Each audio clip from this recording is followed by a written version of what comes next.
Hello friends, welcome to my YouTube channel the kill switch trader. आज इस video पे मैं आप लोगों के साथ डिस्कस करने वाला हूँ क्यों ऑप्शन बायर स्टॉक मार्केट पे पैसा लॉस करते हैं। तो इस वीडियो को लास्ट तक जरूर देखना और अगर आप नई हैं इस चैनल पे तो सब्सक्राइब जरूर कीजिए। ऑप्शन बायर पैसा लूज करती है स्टॉक मार्केट पे क्योंकि फर्स्ट जो रीज़न है, ऑप्शन बायर के पास कोई भी स्ट्रैटेजी नहीं होता है। ठीक है, तो अगर आप एक सक्सेसफुल ऑप्शन बायर बनना चाहते हैं, सक्सेसफुल ऑप्शन स्कैल्पर बनना चाहते हैं, तो आपको पहले कोई स्ट्रैटेजी ढूंढना पड़ेगा।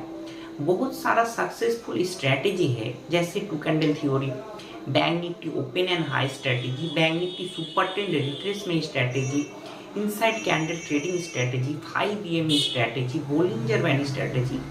ऐसे बहुत सारी स्ट्रैटेजी है जिसमें से आपको एक चूज करना पड़ेगा और वही स्ट्रैटेजी के ऊपर काम करना पड़ेगा। देखिए, अगर आप कोई स्ट्रैटेजी पे काम कर रहे हैं या फिर कोई स्ट्रैटेजी पे ऊपर ट्रेड कर रहे हैं तो कम से कम 6 महीने तक उस स्ट्रैटेजी के ऊपर काम कीजिए।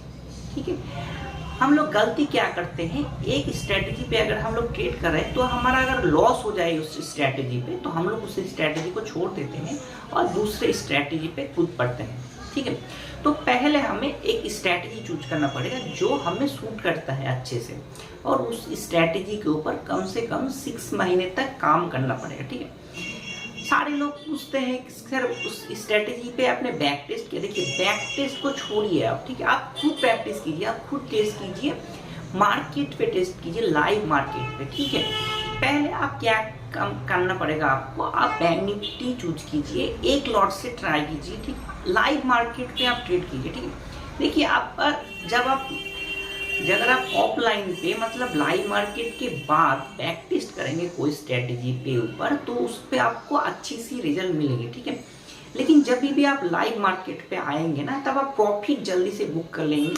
और जो आपका जो लॉस है वो आप जल्दी से कट नहीं कर पाओगे। ठीक है, तो आपको लाइव मार्केट पे प्रैक्टिस करना पड़ेगा कम क्वांटिटी के साथ। देखिए, जो भी बड़ा ट्रेडर है ना वो लाइव मार्केट पे ट्रेड करता है। ठीक है, कोई बैक टेस्ट पे ना ट्रेड नहीं करता और उसे पैसा भी नहीं मिलता है। ठीक है, तो बैक टेस्ट छोड़िए, लाइव मार्केट पे ट्रेड कीजिए, कोई भी एक स्ट्रैटेजी चूज कीजिए। मेरे यूट्यूब चैनल पे बहुत सारा वीडियो मैं ऑलरेडी बना चुका हूँ स्ट्रैटेजी के ऊपर, तो कोई भी एक स्ट्रैटेजी चूज कीजिए, उसके ऊपर काम कीजिए, कम क्वांटिटी के ऊपर काम कीजिए। ठीक है, कम से कम 6 महीने, 1 ईयर तो एक स्ट्रैटेजी के ऊपर काम कीजिए। उसके बाद आप बोलना कि हाँ ये स्ट्रैटेजी खराब है, इसका रिजल्ट उतना अच्छा नहीं है। लेकिन मैं आपको गारंटी दे सकता हूँ, कोई भी स्ट्रैटेजी पे अगर आप काम करते हैं कम से कम 6 महीने के ऊपर तो आपको वो स्ट्रैटेजी अच्छा लगेगा और उसका रिजल्ट 70% से ज़्यादा होगा, ये मैं आपको गारंटी देता हूँ। ठीक है, तो पहले कोई भी स्ट्रैटेजी चूज कीजिए। ठीक है, बहुत सारी स्ट्रैटेजी है, जैसे two candle theory, open and high strategy, super trend retracement strategy, inside candle trading strategy. देखिए, बहुत सारा यूट्यूब चैनल है अभी जहाँ पे आपको इस स्ट्रैटेजी के बारे में फ्री में कंटेंट मिल जाएगा। आपको बस सीखना होगा, कोई भी एक स्ट्रैटेजी अच्छे से सीखना होगा और उसको लाइव मार्केट पे इम्प्लीमेंट करना होगा कम क्वांटिटी के साथ। तो ऑप्शन बायर का मेन रीजन है, जो ऑप्शन बायर पैसा लूज करता है इसलिए कि कोई भी स्ट्रैटेजी नहीं है उनका पास। ठीक है, मेरा भी ऐसा भी गलती हुआ था, पहले 3-4 साल मेरे पास भी कोई भी स्ट्रैटेजी नहीं था। मैं क्या करता था, रैंडम ट्रेड करता था, मार्केट ओपन होने के बाद ही मैं ट्रेड ले लेता था और मेरा लॉस हो जाता था। ठीक है, तो मेरे गलती का एहसास हुआ जब मैं एक स्ट्रैटेजी को ढूंढ पाया। ठीक है, मैं सुपर ट्रेंड स्ट्रैटेजी के ऊपर काम करता हूँ अभी और ये बहुत ही अच्छा रिजल्ट मुझे दे रहा है। ठीक है, तो आप भी ऐसा कोई भी एक स्ट्रैटेजी चूज कीजिए और देखिए आपका भी जो लॉस है ना वो कम हो जाएगा। ठीक है, आपका लॉस हुआ क्यों, क्या से लॉस होगा, आपका जो प्रॉफिट है ना उस पे से ही लॉस होगा और ये जो फेज है ये फेज भी धीरे धीरे ना कट जाएगा। ठीक है, तो पहले आपका जो कैपिटल है उसको प्रोटेक्ट करना सीखिए। पहले रैंडम ट्रेड्स बंद कीजिए, कोई भी एक स्ट्रैटेजी या फिर सेटअप को पहले आप चूज कीजिए और उस सेटअप पे ही ट्रेड कीजिए, उस सेटअप के लिए वेट कीजिए और उस सेटअप के ऊपर ही ट्रेड कीजिए। तब देखेंगे आपका जो लॉस है ना वो कम होता जाएगा और आपको अच्छा भी रहेगा ट्रेड करने पे। तो maximum option buyer first reason loss क्यों करता है, क्योंकि उसके पास कोई सेटअप नहीं है, कोई स्ट्रैटेजी नहीं है, वो रैंडमली ट्रेड करता है, इसलिए उसका लॉस होता है। ठीक है, तो आप पहले इसको एलिमिनेट करने की कोशिश कीजिए। आप देखिए एक ऑप्शन सेलर के पास बहुत सारी स्ट्रैटेजी है, जैसे है strangle, long strangle, short strangle. आपके पास क्या है? आपके पास कोई भी स्ट्रैटेजी नहीं है। पहले आप एक स्ट्रैटेजी चूज कीजिए। आपको अगर कोई पूछे कि आप कौन सी स्ट्रैटेजी पे ऑप्शन बाइंग करते हैं, तो आपके पास आंसर रहना चाहिए। ठीक है, तो पहले एक स्ट्रैटेजी चूज कीजिए। बहुत सारा स्ट्रैटेजी है, आपको यूट्यूब में फ्री पे मिल जाएगा, तो उस स्ट्रैटेजी चूज कीजिए और स्ट्रैटेजी के ऊपर पहले काम कीजिए। ठीक है, कम से कम 6 महीने तक तो काम कीजिए, उसके बाद आप देखेंगे आपका भी मार्केट पे प्रॉफिट होगा। सेकेंड मोस्ट इंपॉर्टेंट रीजन जिसके कारण एक ऑप्शन बायर मार्केट पे पैसे लूज करता है, वो है पोजीशन साइजिंग। ऑप्शन बायर का मेन प्रॉब्लम है पोजीशन साइजिंग। देखिए, अगर आप एक ऑप्शन सेलर है तो आपको बैंक निफ्टी ऑप्शन सेल करने के लिए बहुत फंड की जरूरत पड़ता है।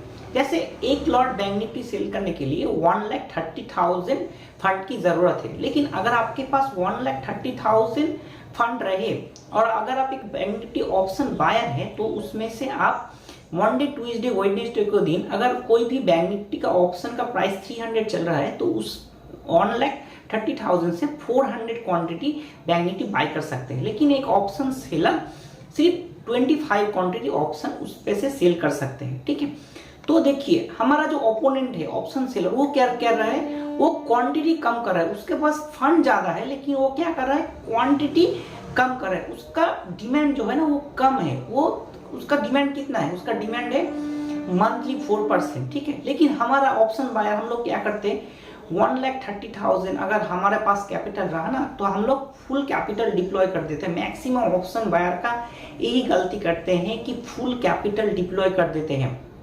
ठीक है, क्योंकि हमारा डिमांड ज्यादा है, हम चाहते हैं कि हमारा पैसा एक दिन में ही डबल हो जाए। लेकिन ऑप्शन सेलर जो लोग हैं ना, वो स्मार्ट लोग हैं, वो स्मार्ट मनी को मार्केट पे डिप्लॉय करते हैं, वो ज्यादा पैसा डिप्लॉय करते हैं, लेकिन उनका रिक्वायरमेंट जो है वो बहुत कम है। इसलिए ऑप्शन बायर पैसा लूज करता है, क्योंकि हम जब पैसा ज्यादा डिप्लॉय करते हैं ना, जब फुल कैपिटल डिप्लॉय करते थे हम, तब जब हमारा ट्रेड हमारा अगेंस्ट चला जाता है ना, तब हम नर्वस हो जाते हैं। हमारा जो इमोशन है उसको हम लोग कंट्रोल नहीं कर पाते, तो हम लॉस को कट नहीं कर पाते। ठीक है, इसलिए हमारा लॉस बड़ा हो जाता है। तो अगर आप एक सक्सेसफुल ऑप्शन बायर बनना चाहते हैं, देखिए ऑप्शन बाइंग में रिवॉर्ड बहुत ह्यूज है। आपको सिर्फ रिस्क को कंट्रोल करना पड़ेगा। अगर आप सिर्फ एक लॉट या फिर 2 लॉट पे ही ट्रेड करते हैं ना, मंथ पे ऐसा दिन भी आता है कि एक लॉट पे ही ना 25,000 30,000 भी मिल जाता है। ठीक है, तो आपको जो आपका जो पोजीशन साइजिंग है ना, उसको कंट्रोल करना पड़ेगा। आपका जो रिक्वायरमेंट है, आपका जो डिमांड है, उसको कम करना पड़ेगा। ठीक है, देखिए मंथली 20% आप अर्न कर सकते हैं। ये मेरा बात नहीं, ये successful option scalper Shiva sir की बात है। लेकिन आपका जो पोजीशन साइजिंग है, आपको उसको कंट्रोल करना पड़ेगा। अगर आप 1 लाख कैपिटल से ट्रेड कर रहे हैं, तो मैक्सिमम 30% सिर्फ डिप्लॉय कीजिए कोई भी सिंगल ट्रेड पे। अगर आपके पास 1 लाख कैपिटल है, तो 30,000 ही डिप्लॉय कीजिए, मैक्सिमम 4 लॉट ट्रेड कीजिए। ठीक है, ताकि आप जब भी आपको लॉस दिखाई दे ना, आप लॉस को बुक कर सकें। ठीक है, देखिए जब आपका पोजीशन साइजिंग बड़ा होगा ना, तब आप प्रॉफिट को भी जल्दी से कट दोगे, क्योंकि आपका टेंशन होगा कि हमारा लॉस ना हो जाए। लेकिन आपका अगर पोजीशन साइजिंग छोटा हो, अगर आप 1 लॉट या फिर 2 लॉट से ट्रेड कर रहे हो, तो आपका जो प्रॉफिट है उसको होल्ड कर पाओगे और बड़ा प्रॉफिट पे उस पर कन्वर्ट कर पाओगे। ठीक है, तो आपका जो पोजीशन साइजिंग है उसको कंट्रोल करो। देखो आपका जो ऑप्शन बाइंग का रिजल्ट है उनमें भी इंप्रूवमेंट आएगा।